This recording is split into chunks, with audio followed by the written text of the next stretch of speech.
Ate! Ate! Talaga bang kailangan mo bumalik?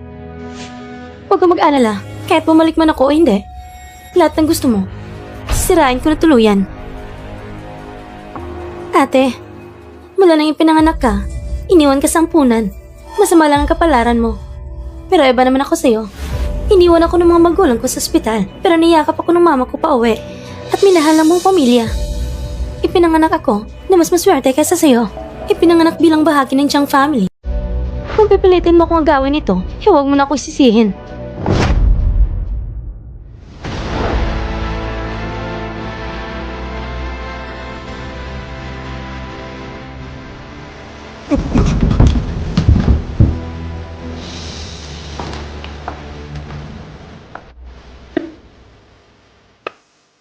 Ano bang nangyari?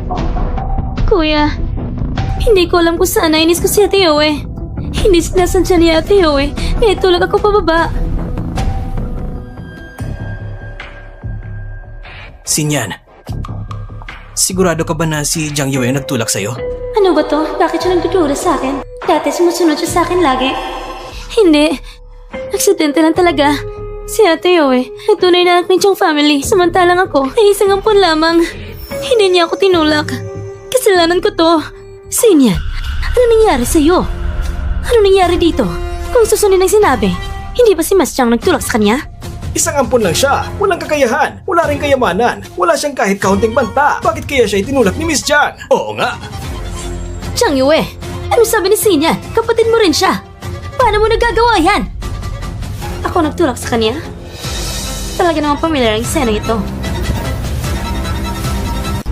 Pinapala mo si Sinyan? Ate, hindi si Yue ang pumalo. Aksidente lang talaga ako nadapa at nabasag ang florera. Hindi, wala akong ginawa. Nagsisinungaling ka pa? Pinalaki ba kitang ganyan? Jiang Yue, huwag ka rin maging sobrang arugante. Ano mo na sabihin mo? Ako pa rin ang mama mo, kaya dapat igalang mo rin ako. Igalang mo ang pamilyang ito. Kung hindi, mag-ingat ka sa akin. Mag-ingat? Paano? Miss Jiang, Ay nako! Mr. Gu, lahat ng yun ay hindi pagkakaunawan lang. Aksidente lang talaga yun. Si Sinyan ay nadapa mula sa hagdan. Sinyan, hindi ba? Sige na nga. Para lang mapasaya si Gu Jinsao. Swerte ka't nandyan siya. Oo. Aksidente lang talaga. Ah! Kahit ako nagtulak, ano magagawa mo? Jensen yan, linawin mo. Kahit sabihan pa kita, napaluin ka sa harap ng lahat. Ang minamahal mong pamilya dyan, ay mananahimik lang. Dahil ang halagan natin sa mundo, ay ganap na magkaiba. Kung muling gagawa ka ng ganitong kalokohan sa harap ko, ang masasabi ko, wala akong problema na gawin nito ulit. Naiintindihan mo ba? Jiang Yue, nababaliw ka na ba? Tumahimik ka! Sa tingin ko, ikaw ang baliw. Si Sinyan, nadulas lang at nahulog sa hagdan. Huwag mong lapastanganin si Jiang Yue. Jiang Yue, sinampal mo ba ako? Para sa isang di magalang at walang utang na loob na anak, hinampas mo ako? Tumahimik ka! Hindi mo ba nakikita kung anong sitwasyon ito? Wala akong pakialam sa sitwasyon. Ako ang anak ng pamilyang Shen sa Beijing. Kung hahampasin mo ako, Jiang Yue, ikaw, Ma, huwag kang magalit. Pag-usapan natin sa bahay kung may problema. Ang layunin natin ay ibalik ang kapatid. Ibalik siya? Sa pamilyang Jiang? Huwag kayong mangarap. Sa tingin ko, ang itsura niya ay para lang magdulot ng gulo. Sinabi ni Mrs. Jiang, tama naman. Jiang Yue, Mr. Jiang, ang dahilan kung bakit ako dumating ay hindi para bumalik sa pamilyang Jiang, kung hindi para ilipat ang aking rehistro at putulin ang relasyon sa pamilyang Jiang. Ilipat ang rehistro. Jiang Yue, nandito si Mr. Gu at marami pang tao. Huwag kang magsalita ng kalokohan. Mr. Jiang, hindi ba sabi, ngayon espesyal na handog para kay Xiao Jiang na may salo-salo? Paano ito magiging paglilipat ng rehistro? May anak na ganito. Huwag mo masyadong ipilit. Nakahanda ng mga legal na dokumento. Kapag nilipat ko na ang aking rehistro, ako at ang pamilya Jiang wala ng kaugnayan. Jiang Yue, maraming tao dito. Huwag kang magsalita ng kalokohan. Hindi ako nagsisinungaling. Lahat ng gastos ko sa pamilyang Jiang ay naibalik na. Ako at ang pamilyang Jiang ay malinaw na. Dumating ako ngayon para linawin ito. Para hindi na kayo magtabi ng isang kwarto. Para ikulong ako. Ano? Ikukulong? Ang talentong tulad ni Miss Jiang sa pamilya Jiang. Bakit ikukulong? Bagaman mali ang ikulong, pero putulin ang relasyon, sobrang labis naman. Jiang Yue, huwag kang magsalita ng kalokohan. Sabi ko na nga ba, Ang utak nitong walang utang na loob na anak nakabalik sa pamilya ko pagkatapos yumaman. Ngayon, una ka pang lalaya sa pamilyang Jiang. Jiang Yue, kung ganito ka makakalimot sa utang, hindi ka ba natatakot na pagtawanan? Bakit ako matatakot? Pagkapanganak ko, ay iniwan mo ko sa isang ampunan. Ikaw, sa responsibilidad mo bilang ina, hindi ka natatakot? Huwag kang magbintang nang wala sa katotohanan. Ang malas mo lang talaga at nahuli ka ng mga trafficker. Kami naghirap ng husto para lang hanapin ka. Hindi namin inaasahan na sa halip na magpasalamat ka, gusto mo pang putulin ang relasyon sa amin. Ngayon, ikaw pa rin ang sumasalungat. Inaakusahan ng mga magulang mo. Ganun ba? Siyang yun. Ikaw talaga, hindi ka natuto, walang awa. Tignan niyo itong lahat.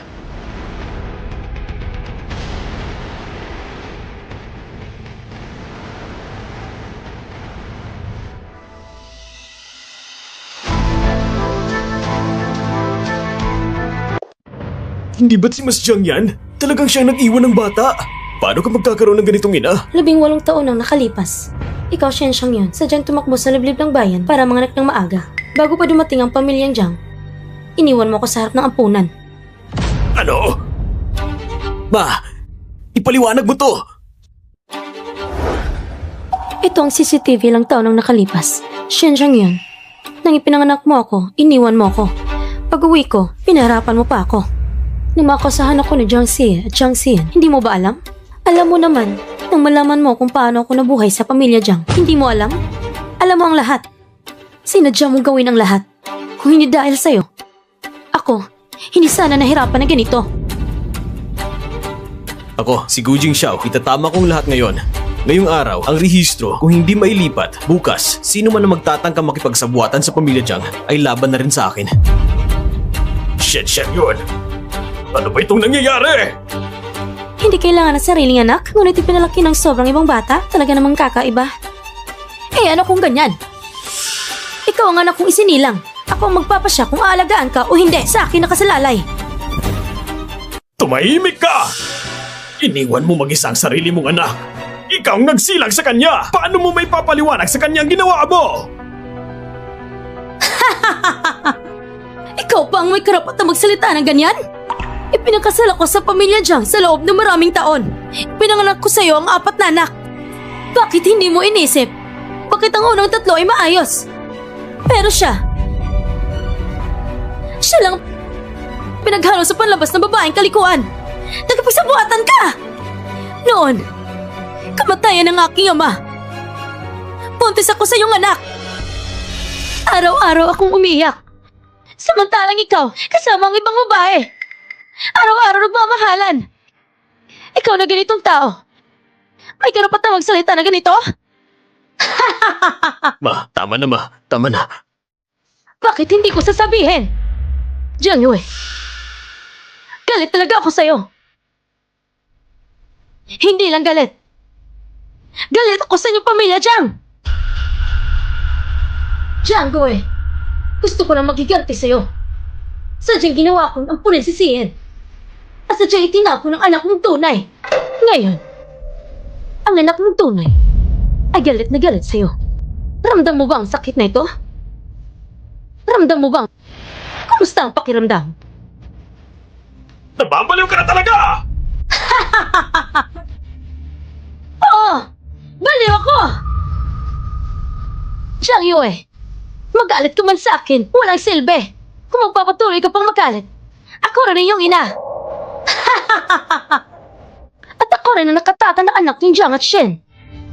Kahit magalit pa kayo sa akin, hindi niyo ako mapapahama. Ganun ba? Lahat ng sinabi mo ngayon ay magiging patuloy na iyong krimen. Mrs. Jiang, ipaliwanag niyo na lang sa pulis kung paano niyo inibanon ang sarili niyong anak. Ma! Anong ginagawa niyo? Lumayo kayo! Lumayo kayo! Ma! Anong gagawin niyo sa mama ko? Ma! Ma!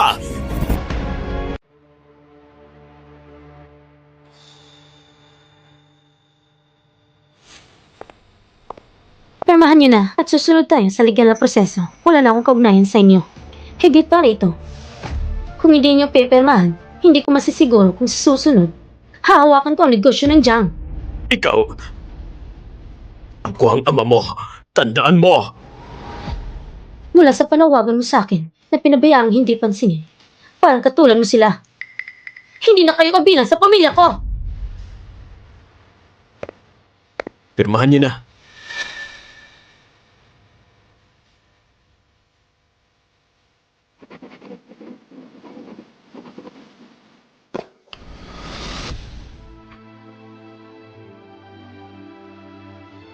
Simula ngayon, wala na akong kaugnayan sa pamilyang Jiang. Wala na kahit anumang koneksyon. Jiang Yue, talaga bang hindi mo na kami mapapatawad? Halika na. Mr. Jiang! May kailangan ako ayusin sa bahay. Uuwi muna ako. Hanggang sa muli. Mr. Jiang, kailangan ko munang kunin ang bata ko sa school. Kaya pupuntahan ko siya para sunduin siya. Uuwi na rin ako. Kamakailan lang. Hindi mo na ako makikipagtulungan sa inyo. Ako rin. Medyo abala ako. Lumayas kayo! Lahat kayo lumayas! Lumayas kayo! Pa. Tapos na. Lahat ay wala na.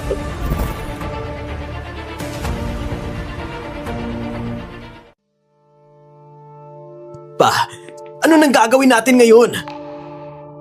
Ano? Nanginapin niyo si Jiang Yue. Bakit hindi niyo naiisip ito noon? Lahat ay nasira na. Pa, kumalma ka muna. May kontrata tayo. Sa Gucci, hindi ka rin nila mapapahamak kahit ilang partner ang umalis. Pero kayang patakbuhin pa rin kumpanya. May paraan pa rin. Baka kapag pinatawad tayo ni Jiang Yue, magiging maayos ang lahat. Magpapatawad? Ate, huwag kang mangarap. Tingnan mo ang itsura niya. Pinipilit tayo mapunta sa bangin. Hindi niya tayo patatawarin. Sinyan, tatanungin kita. Kanina sa kalawang palapag, talaga bang itinulak ka ni Jiang Yue? Ate, pinagdudahan mo ba ako? Hindi kita pinagdududahan. Si Jiang Yue sa pamilya na ito ay wala man lang pagmamahal. Hindi siya pwedeng gumawa ng ganyang bagay sa'yo. Ano ba talagang ginawa mo? Ano pa bang magagawa ko? Ate, mga kuya, hindi kayo pinapatawad ng Jiang Yue. Kasi niyo rin ako papalis. Ako rin ang kapatid niyo. Sige na ate. Tapos ng lahat. Masyado nang huli para magsalita ngayon. Kuya, ano bang ibig mong sabihin? Pinagdudahan mo rin ako?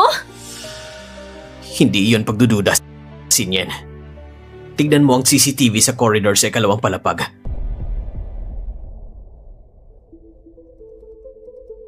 Pasensya na. Ayaw ko rin ng ganito. Ewan ko rin. Bakit nangyari ang ganito? Ang gusto ko lang na kung hindi sobrang galing ni ate, baka hindi siya alis sa Jiang. Gusto ko lang mapanatili ang kapayapaan sa pamilya. Ako, hindi ko talaga siya sadyang itinulak. Sinyen, talaga bang ikaw yon? Ikaw? Bakit naman? Itinulak mo siya! Ngayon, napahamak na ang Jiang family dahil sa'yo! Ikaw na abala! Pa! Bakit mo ko hindi man lang sinata dati? Sige na pa. Dahil nangyari na ang lahat, wala na ring silbi kung sisihin pa natin siya. Ang importante ngayon ay paano ayusin ang susunod na problema. May iba pa ba kayong paraan? Ha? Humingi kayo kay Jiang Yue. Kahit ano pang hiling niya, papayag tayo!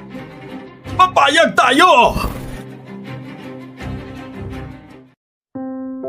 Mula ngayon, ikaw ay magkakaroon na ng sariling account. Salamat, Mr. Gu, sa tulong mo. Ang sabi ko, huwag mo na akong tawagin sa ganyang pangalan. Kung ganun, tatawagin kitang Xiao Xiao? Ngayon, hindi tama ang lahat. Baka mas mabuti kung tawagin kita sa dati mong pangalan, Xiao. Sige. Kung ganun, Ayue, pwede ba kitang pasalamatan sa isang pagkain dahil sa performance ko ngayon? Pagkakainin mo ko bilang pasasalamat? Tara ba? Sige.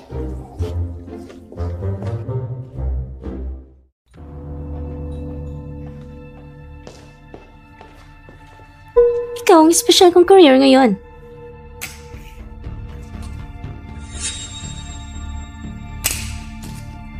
Kailangan mo lang kunin ng isang bagay para sa akin. Ano? Ang project report na kasalukuyang pinag-aaralan ni Jiang Yue. Ito'y mataas na lihim. Kung mahuli, pwede kong makulong na matagal. 5 milyong piso kapag nakuha mo ito. Agad kitang ipapadala sa ibang bansa. Wala makakakita sa'yo doon. Wala ni isa. Ito 6 na milyon. At may dagdag na 1 milyon bilang down payment. Sige.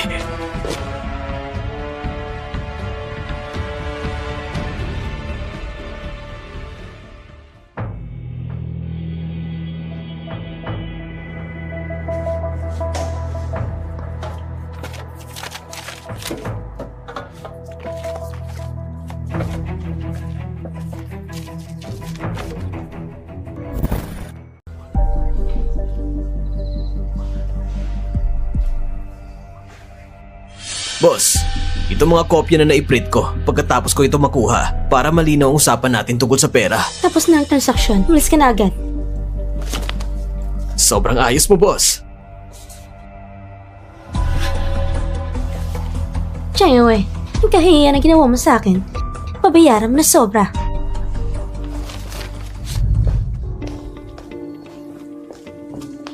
Ma, si ate naghirap sa'yo para mailabas ka lang sa kulungan. Huwag ka na sanang pumunta sa media at magsalita ng kung ano-ano. Asawa ng CEO na Jiang, si Shen Xiangyun, ay binulgar na sarili ng anak na si Jiang Yue ay sinadyang iniwan siya. Simula nang pumasok si Jiang Yue sa industriya, ang mga gamot na na-develop niya ay matagumpay niya na itaguyod. Ang industriya ng medisina sa buong lalawigan, siya rin itinawag bilang ang batang henyo sa larangan ng siyensya. Ang isang batang kasing galing niya ay pinabayaan dahil sa personal na lita ng mga magulang. Para sa isang ina, ito ay isang napakawangis na kilos. Lumayo kayo! Lumayo Ano kayo! ginagawa niyo yung mama ko? Ma!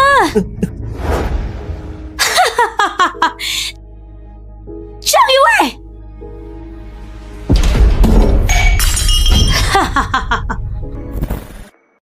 Umupo ka, Ma. Ma, hinggan mo ako. Kumalma ka lang. Wala kayong kwenta! Ma, anong sinasabi mo? Sinasabi ko lang na isa-isa kayong walang kwenta. Lumaki kayong palalo at walang pakialam. Gaano karaming perang na-invest ko sa inyo? Hindi nyo kaya tapatan si Jiang Yue. Karapat-dapat pa siya! Ma, huwag mo nang sabihin yan. Si Jiang Yue ay bahagi rin ng pamilya natin. Nakakita ka na ba ng anak na naglagay sa sariling ina sa bilangguan?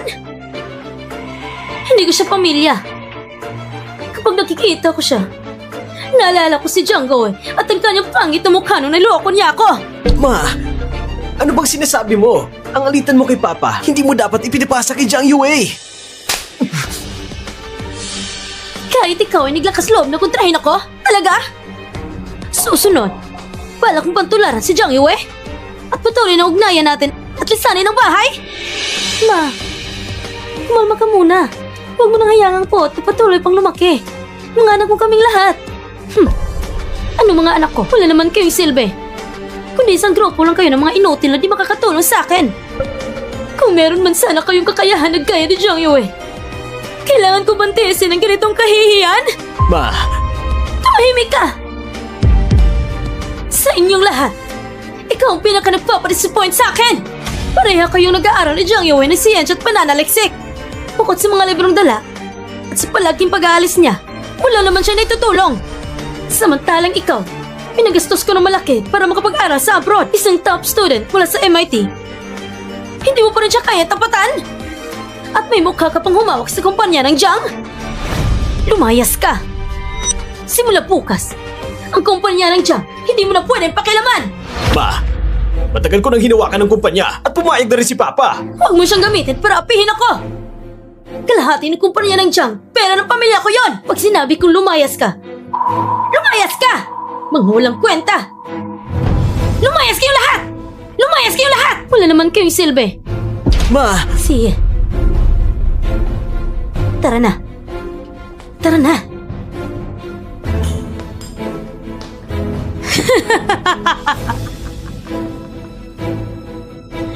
Jiang Yue, talaga palang maliit ang tingin ko sa'yo. Patay ka na, pero nakabangon ka pa? Hindi pa matatapos dito. Siguradong may pagkakataon pa.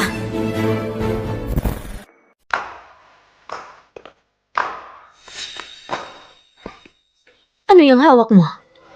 Ma, ako, hindi ko sinasadya. Pinakuha ko sa ibang project book ni Jiang Yue. Hindi ito pa mga tala ng research.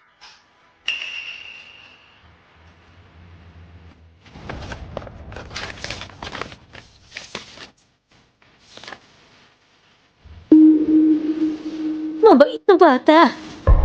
Ikaw ang tunay na pinagmamalaki ko. Ito ang pinakamainam na pagkakataon para patalsikin sa Jiaoe. Hindi ka pinapabura ng walang dahilan. Simula ngayon, ang Jiang's Pharma ay sa'yo na.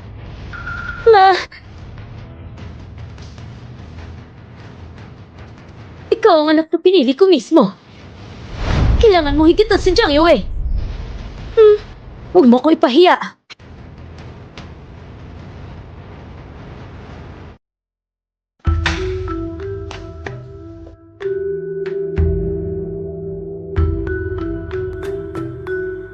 Nahuli ng isda, maaaring ilunsad ng bagong gamot sa cancer sa tiyan. Ate, ano nang gagawin natin? Diretsong kinuha ni Mama si Sinyan at lumipat ng tirahan. Busy rin si Papa at abala sa trabaho. Ano sa tingin mong ginagawa ni Mama? Ano kayang iniisip niya? Huwag na natin isipin ang mga nakaraang pangyayari. Ang importante ngayon ay ang kasalukuyan. Isang maayos na pamilya na durog sa 4 na sulok. At hawak pa ni Mama ang kalahati ng shares ng Jiang's. Narinig ko sa bangko. Idilipat na ni Mama ang karamihan ng cash flow ng Jiang. Bakit kailangan ni Mama ng maraming pera? Hindi lang pera ang gusto ni Mama. Ibinigay pa ni Mama ang ospital na hawak ko at ang research institute kay Jiang Xinyan. Ano? Hindi lang yon. Si Mama at si Sinyan, hindi ko alam kung saan nila nakuha ang research book. Nagawa nila ang special na gamot sa cancer sa tiyan. Halos kapareho ng sagu. Ang diferensya lang ay ang bisa at pangalan. Pwede bang itanong, ang espesyal na gamot ng Jiang ay nilunsad ng sabay sa Go Pharma? Totoo bang narinig namin na kinamumuhian ninyo ang inyong sariling anak na si Jiang Yue? At sinadya niyong gamitin ito para papagsakin siya? Paano naman si Jiang Xinyan na inyong inampon? Anong nararamdaman ninyo para sa kanya? Bakit niyo iniwan si Jiang Yue? Ngayon, ay tinatawag siyang Little CEO Jiang at nagkakamit na ng napakagandang tagumpay. Nagsisisi ba kayo na iniwan niyo siya noon? Salamat sa inyong mainit na pagtanggap. Gusto kong ituon niyo ang pansin sa produktong inululunsad ngayon at sa aking anak na babae na si Jiang Xinyan. Sa mundo na ito, maraming bagay na mas malaga kaysa sa tugot laman. Katulad namin si Xinyan, kami ay mga pinalihim na pamilya ng tadhana. Si Xinyan ay gumagawa rin ng research at ang kakuha ng pangalawang pwesto sa buong probinsya. Ito ang karangalan ng aking pinaghirapan. Miss Jiang, magbigay ka ng ilang salita. Malago na tinatanggap ang lahat ng mga journalists sa inyong pagdating ngayon. Ang espesyal na gamot sa cancer sa tiyan ay inimbento namin ng mga guro sa Research Institute. Ang proyektong ito ay matagal na namang sinimulan, ngunit hindi pa nailalabas sa publiko. Hindi tulad ng Go na palaging high profile. Pero kailan nagsimula sa Jiang Xinyan ng research? Ang kilalang research progress book, maliban sa ilang choices ng raw materials at alternates, halos kopya talaga ng Gu. Hindi ba illegal yun? Hindi naman sigurado. Ang bagong gamot ng Gu ay wala pang patent. Bukod dito, late pa ang market launch. Kung may problema man, dapat ang legal department nila ay kumilos na noon pa. Kahit pinalayas ako ni Mama sa lab, alam ko pa rin na ang research book na ito ay dinala ni Jiang Xinyan mula sa labas. Bukod kay Jiang Yue, hindi ko alam kung sino may ganitong kakayahan. Kuya, ang ibig mong sabihin, ninakaw ito ni Mama? Nawala na talaga ang bait niya. Hanggang ngayon, ang ating espesyal na gamot sa merkado ay kumikita ng mahigit 3 milyon kada araw. Dahil sa mataas ang kalidad ng gamot, malinaw ang epekto. Kahit bagyang mas mababa ang bisa kumpara sa produkto ng Go Group, mas pinipili ito ng mga pasyente. Sige, magbigay alam sa planta. Siguraduhin makasabay ang production line. May naisip pang R&D department kung paano papabuti ang bisa ng gamot? Miss Jiang, ang research book na ipinadala mo ay kopya lang, hindi original. Kaya naman ilang bahagi ng experiment progress ay hindi nakuhanan. Kahit gaano pa namin pagsikapan ang R&D department, ito lang ang naabot namin. Anong ginagawa niyo dyan? Mag-isip kayo ng mabilis. Ang experiment progress, kulang lang ng ilang hakbang para mabantayan ang bisa ng gamot ng Go. Shit siyang yun. Kailan ka nga ba nagkaroon ng kapangyarihan dito sa kumpanya? Nangas kang gamitin ang pondo at ipalabas ang bagong gamot ng walang pahintulot. Mr. Jiang, mag-ingat kasi nasabi mo. Ang ginawa ko ay suportado ng Board of Directors. Mr. Jiang, matapos suriin ng board ang project agreement, nagkasundo silang ipatupad ito. Simula na makipagtunggali sa atin ang Go, maraming partners ang huminto sa pakikipagtulungan. Kung hindi dahil sa proyekto ng CEO Shen, maaari nang huminto ang cash flow ng Jiang's. Anong tawag niyo sa kanya? CEO Shen? Jiang Go huwag mong kalimutan na kalahati ng shares ng Jiang ay pag-aari ng pamilya ko. Napakawalang hiya mo talaga. Ang Go Group ay talaga namang leader sa industriya. At pinapansin mo sila ng harapan, ayos lang. Pero paulit-ulit mo pang ginagawa parehong produkto. Na-offend mo ang lahat. Sa tingin ko, ang Jiang maaari nang masira dahil sa'yo. Pero mas mabuti pa rin kaysa masira sa kamay ng isang mahina at walang kwentang tao. Ikaw! Mr. Jiang! Mr. Jiang! Mr. Jiang! Sisiwan. Nababaliw ng ina mo. nakikipagtunggali na siya sa Go Group. Tsak nakatapusan na talaga ito. Tanging si Jiang Yue lang ang makakapagligtas sa sitwasyon. Bilisan niyo, humingi kayo ng tulong kay Jiang Yue. Pa, wala na. Si Jiang Yue ngayon ay hindi na makakatulong sa atin. Galit pa rin ba siya sa atin? Sabihin mo sa kanya na kung handa siyang bumalik at tumulong, ano man ang hiling niya ay papayagan ko.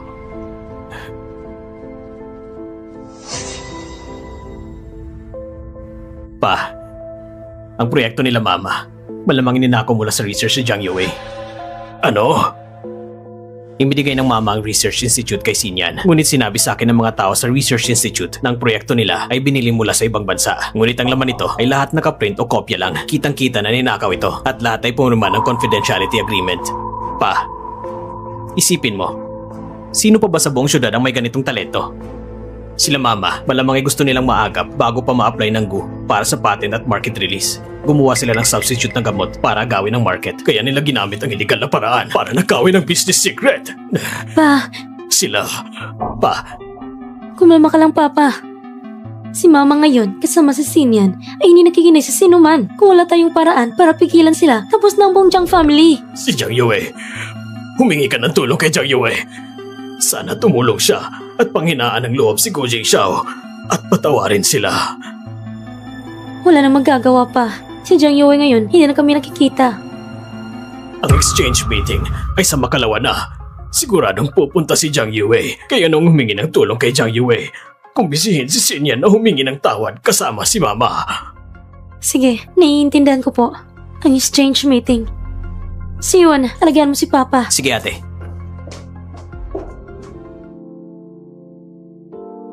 Miss Jiang, ang hinaharap niyo ay walang limitasyon. Ang research achievement mo ay kaya makipagsabayan sa Gu. Kahanga-hanga ang tapang. Kahanga-hanga ang tapang. Miss Jiang, pati na rin ang kapatid mo. Bawat isa'y matalino kaysa sa isa't isa. Ang espesyal na gamot ni Miss Jiang sa merkado ay mas tinatangkilik kaysa sa Gu. Sa susunod na investment, isama mo ako ha. Sige, ayos lang.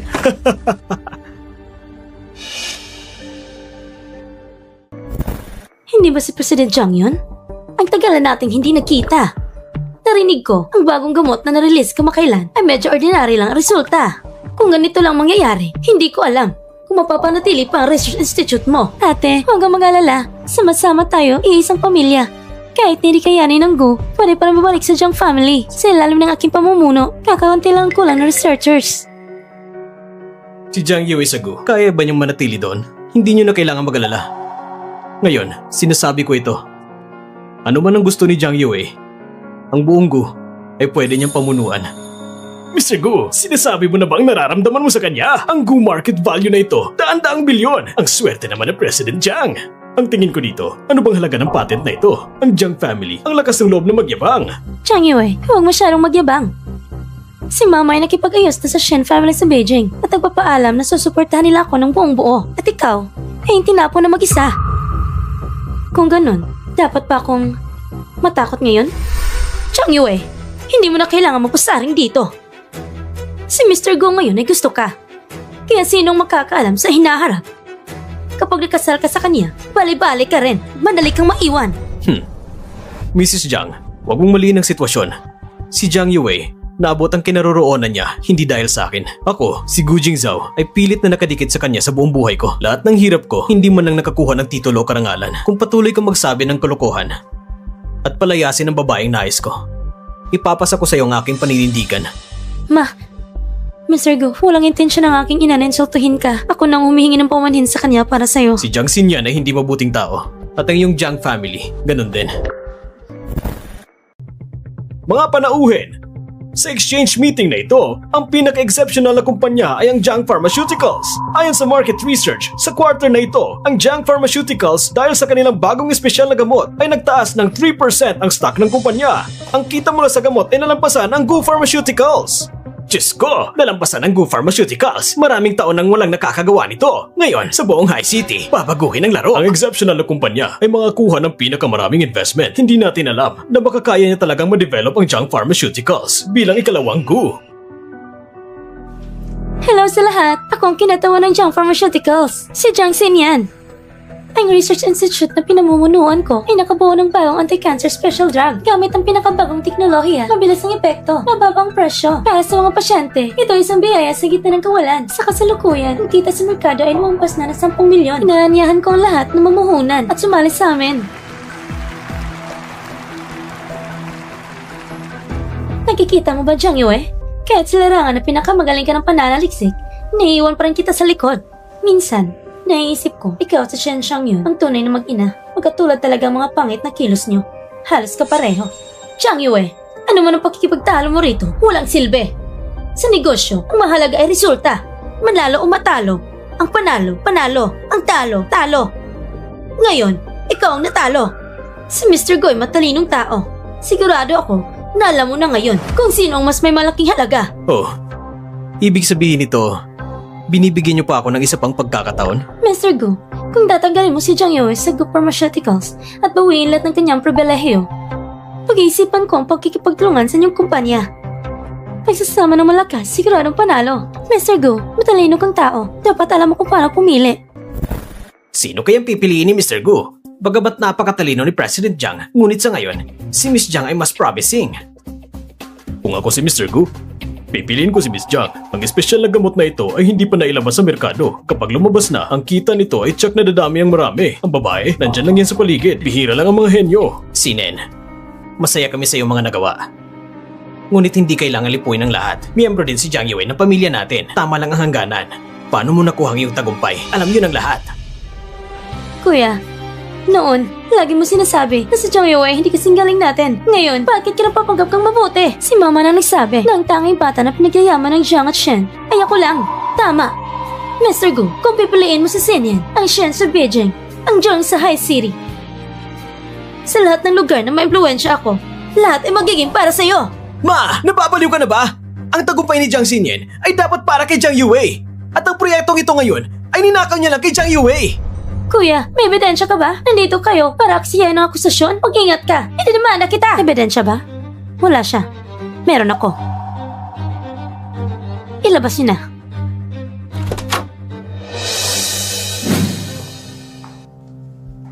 Ma, paano kung madiscover tayo? Anong gagawin natin? Sa merkado, merong milyong-milyong katulad na gamot. Basta manindigan tayo. Ay hindi natin angkinin. Ang hatol na ito ay hindi matatanggal. Miss Jiang, tulungan mo ako! Nahuli nila ako! Huwag kang masinungaling! Hindi kita kilala! Hindi kilala? Miss Jiang, talagang madali kayong makakalimot mga mayayaman. Sige. Ngayon, sa harap ng lahat, tutulungan ko si Miss Jiang na maalala ang lahat. Ngayon, sa harap ng lahat, tutulungan ko si Miss Jiang na maalala ang lahat.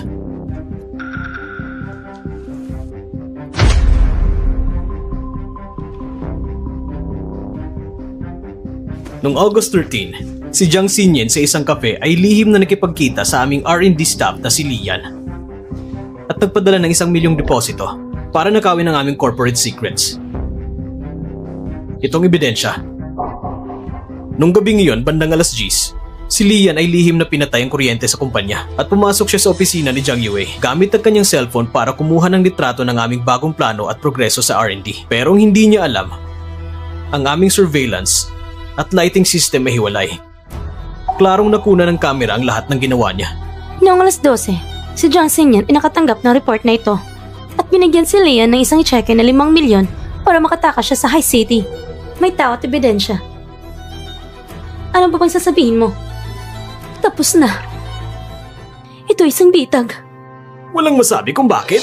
Hindi ko rin narinig dati na si Miss Jiang ay gumawa ng research at bigla na lang may nangyaring malaki. Akala ko, ang pamilya Jiang ay nagkaroon ng biyaya. Akala ko henyo na siya. Magnanakaw lang pala. Ninakaw lang pala. Paano siya magkaroon ng mukha na magyabang kay Xiao Jiang? Nakakahiya. Si Chen Xiang yun, pinababayaan sa sariling henyo na anak na babae at ang ampon pang ginawa niya at tagapagmana. Hindi ba parang baliw? Kuya, ate, niloko niya kayong lahat. Isang batang lumaki sa ampunan. Paano niya kayong malampasan ako? Hindi ito posible. Hindi kami naloko. Kayo ni Mama, na sobrang may pagkiling kay Jiang Yue. Hindi ninyo kailanman kinilala ang galing niya, kaya itong kinalabasan ngayon.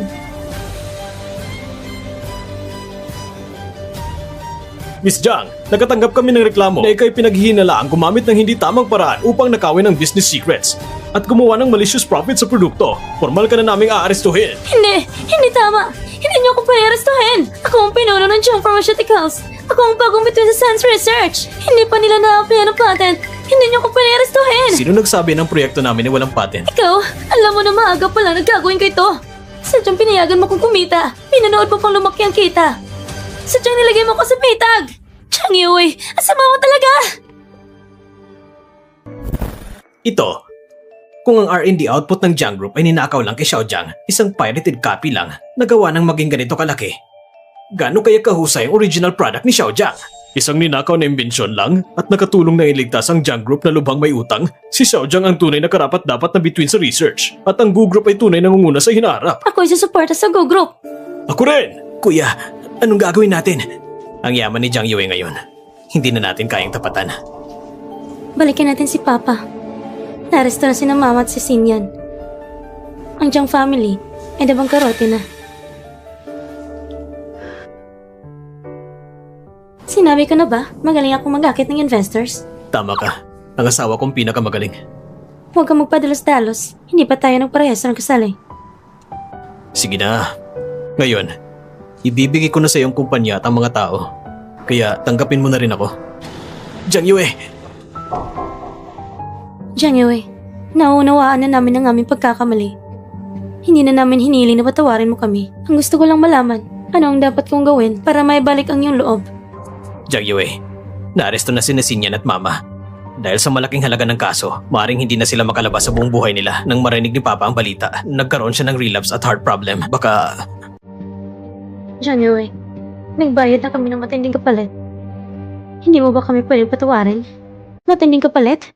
Kayo isa-isa, ay buhay na buhay pa. Ano itong matinding kapalit? Jiang Yue! Kami na lang natitira sa Jiang family. Si Sinyan at si Mama para sa proyekto ay nagkautang ng napakalaking kompensasyon. Wala na sa account ang pera. Ipinapahayag na nabangkorote ng Jiang family. Ang ganitong kapalit, hindi ba ito sapat na malaki? Ang kalagayan ngayon ng Jiang family ay bunga ng inyong sariling gawa. Mas pinili ninyong pamilya ang mabuting kapatid ninyo at sumira sa kumpanya ninyo. At pinilit ang inyong ama na mapunta sa ospital. Anong kinalaman ko dito? Pero Jiang Yue, tayo ay pamilya pa rin. Mali. Siya lang ang aking pamilya. At ang bayad sa paglabag sa patent, ipadala na agad sa aking account. Ang kasal ko, hindi na kayo iniimbitahan.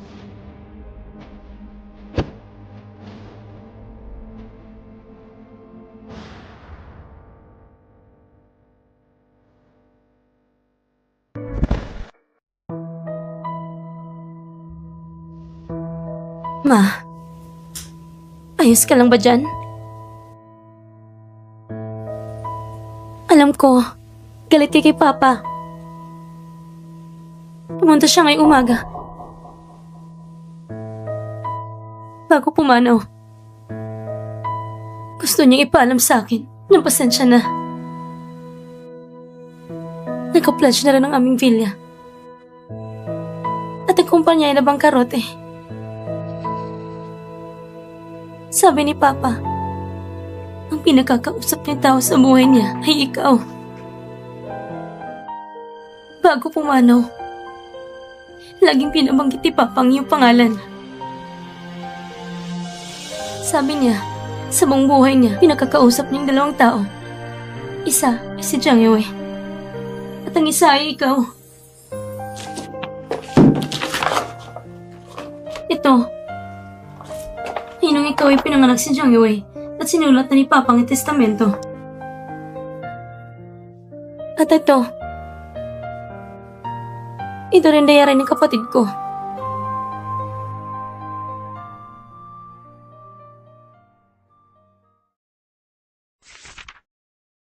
Nakita ko si Mama ngayon. Ang ganda niya. Mas maganda kaysa sa iniisip ko. Ang aking mama ay pinakamahinahong mama sa buong mundo. Ang kologan niya sa akin ay kakaiba kumpara sa iba. Mama, dati nasa tiyan mo ko at konektado sa iyong dugo.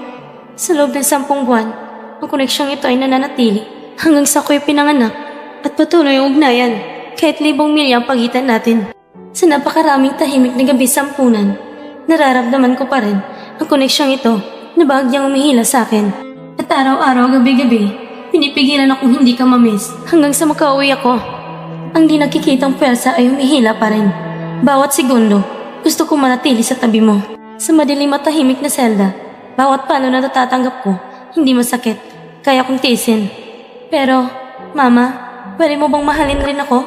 Gaya ng pagmamahal mo sa kapatid ko. Hindi ko kailangan ng pinagkamamahal ako. Kailangan ko lang mahalin kahit konti, gaya ng ibang miyembro ng pamilya. Gusto ko rin maging iniintindi mo. Ngayong umaga, ang CEO ng Goop